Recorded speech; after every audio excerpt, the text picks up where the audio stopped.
nagmamaneho. Pag hindi kayo binigyan, nagagalit kayo. Tignan lang. Kakainis ka. Hi, hello. Subscribe lang kayo dito. Mag-iingat kayo. Lahat ng viewers ng Rochelle Anting vlog, please do subscribe and thank you for all your support. Toy, so, ingat. Hindi ko lang po mapalagpas ito, no? Marami na rin po ito. In fact, may isa pong teacher sa akin, hindi ko na po sasabihin anong school, ay biktima rin ng ganitong bagay.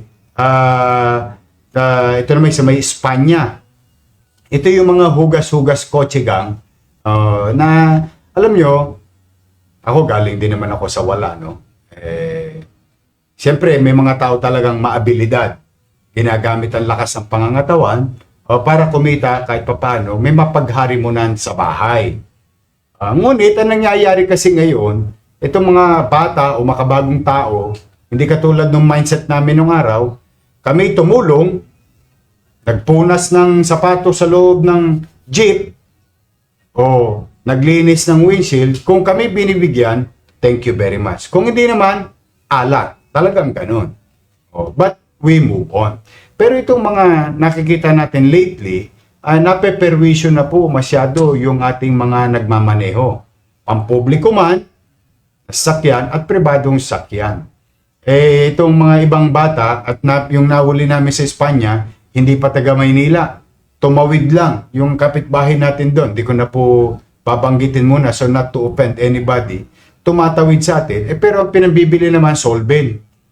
Nahuli na po natin yon at yun po ay isang teacher dito sa Maynila na biktima nila na nilalabuan yung kanilang windshield. Pero ito, saan na nga ba ito? Halika nga rito. Pakita mo muna yung complaint kaninang umaga. Halika rito. Masipag ka? Masipag ako. Halika rito. Come here. Yan. Ito pong si Elaine Grace Hawson o Hawson. Kung paano man i-pronounce, pagpasensya mo na ako, no? Ipinost niya po ito. At meron naman pong isang tao nagmalasakit, ipinadala kagad sa akin. So immediately, I ordered Apostol and his men to look into this guy. Kaya lang, madali matagpuan tong lalaking ito, dala ng lahat ng t-shirt niya nakalagay, masipag ako. Kanina, ito, nakalagay, masipag ako, kulay blue. Ito na po siya ngayon. Pakita mo nga. Ayan. Matakot. Natatakot ka sa akin. Ito po siya. Ito po yung nakapamerwisyo. Gusto ko lang pong ipaalam sa inyo na we are taking this thing seriously. Habang pinipilit kong ilagay ang aking sarili sa katayuan nila. Dahil dati akong ganun eh. Ibig sabihin, inuunawa ko silang pilit. Na para bang, sige, basta walang mapeperwisyo, walang iyak, walang bibiktimahin, walang aabusuhin. Kaya yan muna dahil baka nakikipaghari mo lang. Kaso ito, ginasgasan. Dahil hindi siya binigyan. So, ito po, no, si Elaine. Elaine, gusto ko lang ipaalam sa iyo, dahil alam ko kay biktima, ba't mo nga ba ginasgasan? Sir, hindi po binigyan, sir. Hindi ka binigyan. Anong ginawa mo? Nilinis mo yung windshield? Opo. Ang tanong ko sa iyo ngayon, tanong ko, simple lang Tinawag ka ba niya para linisin mo yung windshield? Hindi po yun. Nag-volunteer ka para linisin yung windshield? Tapos hindi ka binigyan, nagalit ka. Sino may mali? Pasensya na po yun. Tingnan niyo. Gusto ko lang itama yung mindset, baka may nanonood ng mga atabs dyan. Kayo ang nagmagandang loob na linisin ninyo yung windshield. Hindi naman kayo nire-requestan ng namamasada or nung nagmamaneho. Pag hindi kayo binigyan, nagagalit kayo. Humihingi po ako ng pasensya. Kaya lang, nakita mo yung property ng tao, hindi mo naman alam. Baka mamaya, hinuhulugan lang niya yung buwan-buwan. Nagtatrabaho siya, pumili siya ng gamit niya, inaalagaan niya, pumapasok siya 8 oras, nagdadrive siya sa traffic, para mapangalagaan lang yung sarili niya, maayos at maginhawa ang pamumuhay niya, pinagsikapan niya, sinira mo. Ano kaya mararamdaman mo palit kayo? Sakit po. O yun naman pala, ba't mo gagawin sa kapwa mo? Papitig ka lang. Nakakainis ka. Kaya kayo dito sa Maynila, wag talaga. May gobyerno sa Maynila. Yes, maaaring magagawa-gawa ninyo mga kalokohan ninyo.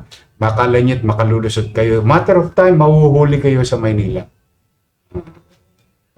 Ano nga ulit pangalan mo? Eden Boy po. Masipag ka ba talaga? Opo, sir. O, yun naman pala eh. Nakakamagkano kasi isang araw? Bidiskarte lang po ng pambili lang po ng mga ulam. Oo nga, Isang daan lang alam po, ko okay naman. na po. Oo, alam ko naman eh. Kaya nga hindi mo ba narinig yung sinabi ko? Inilalagay ko ang sarili ko sa inyo. Kasi dati akong ganun. Kaya lamang, hindi naman para puwersahin natin yung tao pag ayaw magbigay. Hindi naman makatwiran yun. Opo, sir. Ato. O, yun totoo. Ngayon, mabait ka na naman. Pero doon sa tapang-tapang mo pa. O ngayon, ito po pwede namin tong tangananan, no? Siguro in a few hours, no? Ado kay Elaine, kung kayo po ay magrereklamong opisyal, maaari po kayo magpunta kay Major Apostol, at nandoon po itong taon to. Ipanalangin mo sa Diyos na huwag kang i-complain nung may-ari. Pag kinumplain ka, wala na akong magagawa. Sa akin, pinatatawad na kita. Pero I hope, at 10 ng yung mga kasama na posibleng nanonood, huwag yung gagawin yun. Hindi makatwiran yung mga merwisyo tayo ng kapwa. Yan. May anak ka ba? Opo, sir. May magulang ka pa? Meron po. Yan. Ilang taon na nanay mo? Senior na po. Oo. Tumama ng 1.5 ngayon yun. Saan ka muwi? Diyan po sa may Abad Santos. Oo. Tumama ng 1.5 ngayon yun.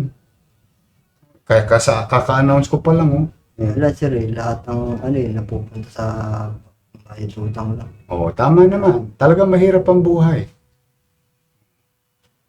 Kaya nga iniraraos ko yan yung mga ganyang bagay. Dahil sa hirap ng buhay ng tao. May tatay ka pa? Parehas po silang Senior o dalawa silang Hindi ka naman PWD. Hindi po. Hindi. Sa utak lang yata may problema ka eh. Nagdodroga ka ba? Hindi na po, lalabas ko nga lang po, sir. Yorme. Ganon? Lalaya ko lang po. Oo. Anong ginagawa mo sa buhay? Unas lang po. Kailan ka lumaya? Ito pong ados. Ito lang, Marso. Akalain mo, kalalaya mo pa lang, papasok ka na kagad sa Oyo. Anong kaso mo? Nakaw po, Yorme. Nakaw. Ang sarap mong konyat ha? Anong tinira mo? Po yung cellphone, sir. Cellphone. Ilang taong ka nakulong? Binigay sa akin. Sentensya. 2 buwan na sentensya. Gusto mo ulit? Namimiss mo ba yung kulungan? Ayaw ko na, sir. Bakit? Ang hirap ngayon dun. Oo. Para kay sardinas, May galis sa aso ka na ba? Wala pa. Di ba ang dami may galis doon? Puto. Lisa. Ang hirap sa Oyo. Wala ka bang plano bagong buhay? Meron po, sir. Anong plano mo? Kahanap nga po ako ng trabaho, kaya lang. Sinabi ko naman po sa kanila na may record po ako. Oo. Hindi naman po ako tinatanggap. Hindi ka tinatanggap dahil may record ka. po ako eh. Pero kung halimbawa may trabaho available, magtatrabaho ka. Po yun, may siya. Buha ka na nga, baka mamaya mangalawit ka pa sa pagtatrabaho mo Hindi na malaking bagay sa akin. Para matulungan ko lang po sila. Ang nanay tatay mo. Ilang taon ka na? Tanay na po yun. 39. Bakit parang mukhang 60 ka na? 39 ka. Po yun. Ako, tapatin mo Mahal mo ba nanay mo? Po yun, may siyempre. Sigurado ka? Mahal mo tatay mo? Lahat po sila, pati magulang. Lahat ng magulang. Bakit marami ka bang magulang? Di ba 2 lang yun? Dalawa po. Eh, hindi na po kasi masyado nakakatayo yung tatay ko, kaya gumagawa ako ng paraan. Magkano po. Oo. Kahit pa paano. Eh, ba't mo binubuhos yung galit sa ibang tao? Nga lang po, Yorme, hindi ko po na masyado na pag-isipan yung ginawa ko.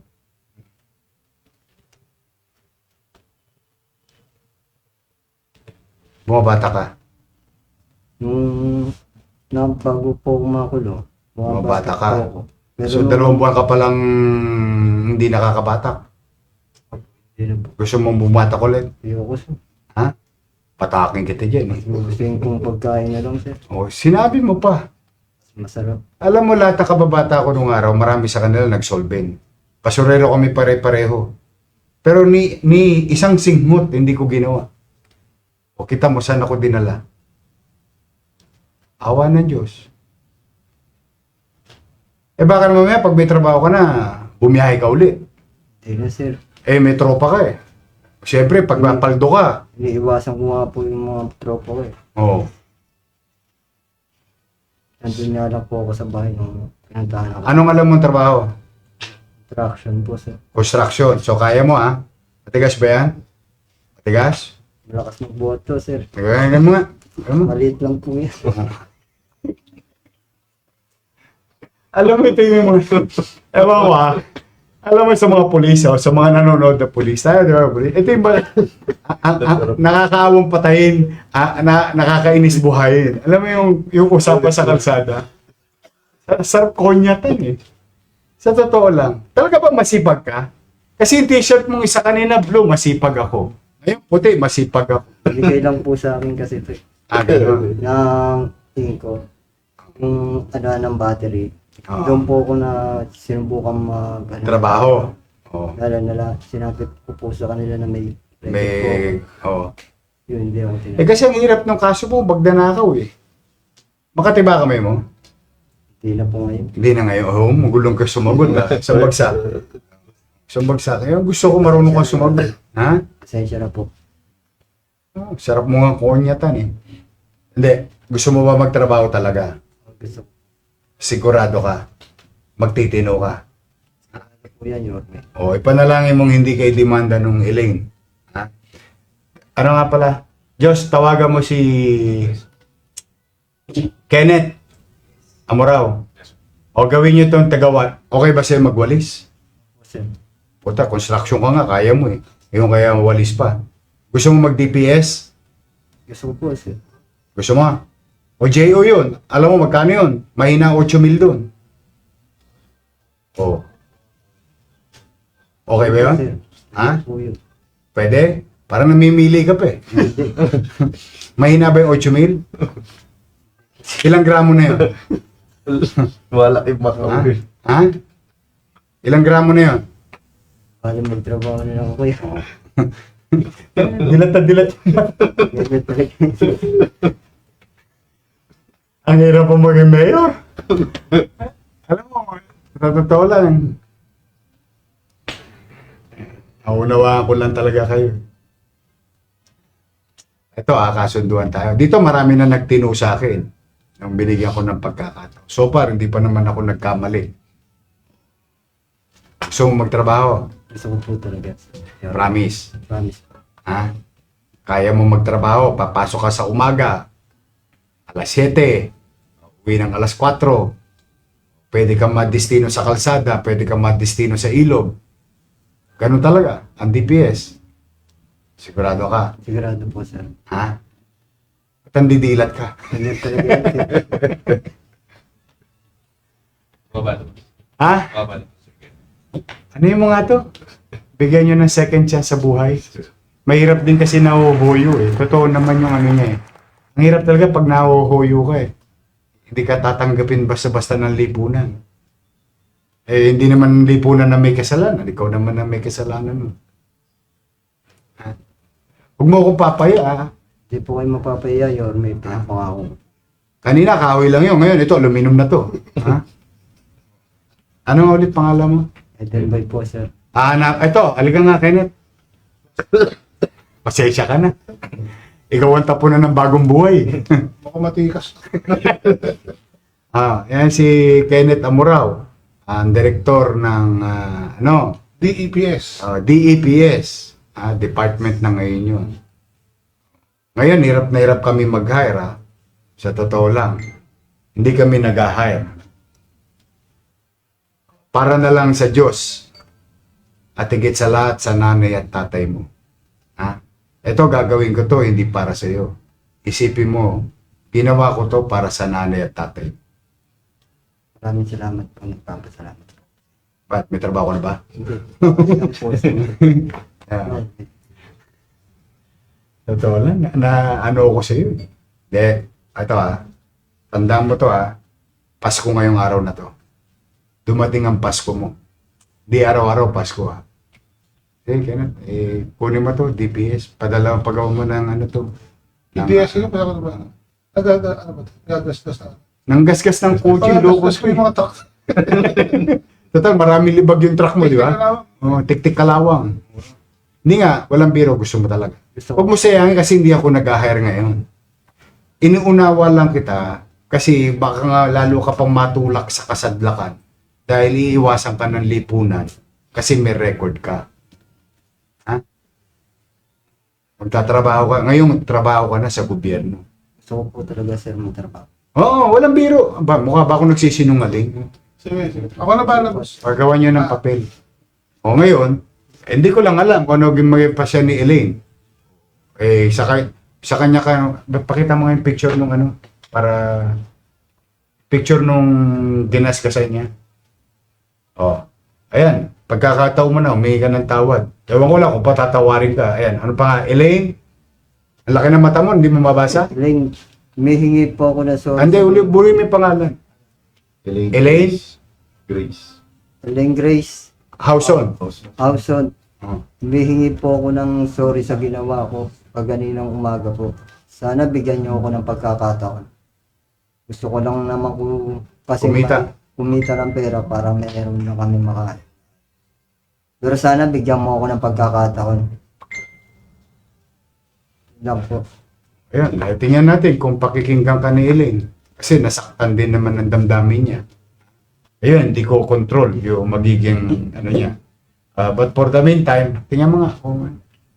Baka naman mamaya mawala ka pa. Mukhang mukhang good item yung Oo nga. Then tumitira daw siya, bakas. bago siya nakulong, tumitira daw siya. Umamin naman Baguhin natin, boss. Ano pa natin baguhin? Mamaya pag-uwi kukunyatan kita pag hindi mo ito dinala sa nanay mo. Itong sambulig, dali mo sa nanay tatay mo. Kunin mo to. Ito 500 sa'yo. Alam mo na gagawin mo, PI kayo. Magkano sa tatay mo? Sa kanila lahat to para pambili na lang ng bigas. Ay, hindi naman po pwedeng wala ka rin. Baka mamaya bumiyahe ka po. Para may pang-budget po ako. Budget saan? Kala ko, totorotot ka Huwag ka nang babalik doon Ngayon, bibigyan ka ng pagkakataon ng gobyerno. Pangalawang pagkakataon mo to sa buhay.